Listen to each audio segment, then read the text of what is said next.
Тема нарушения прав крымчан странами Запада обсуждалась сегодня на брифинге в формате видеомоста Москва-Симферополь. Собравшиеся назвали историю с попытками лишить слова крымских журналистов и общественников на конференцию ОБСЕ, а также отказ заместителю министра образования Крыма во въезде в Швейцарию признаком того, что западное сообщество ведет открытую войну по отношению к полуострову.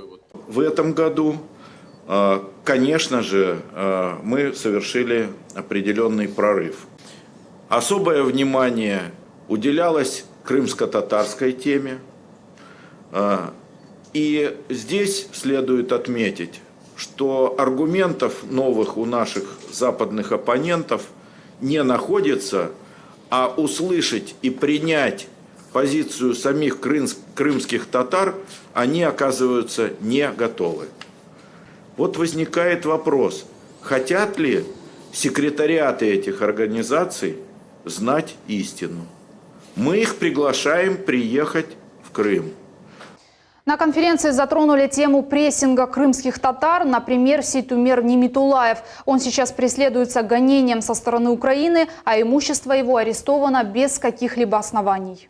Украина не хочет видеть правду, то, что происходит на самом деле. Крым, здесь семья моя, 3 детей, 6 внуков. Живу у себя на родине, и меня признают врагом. К сожалению, еще раз обращаюсь с западным СМИ. Той Украины, какая была, сегодня нет.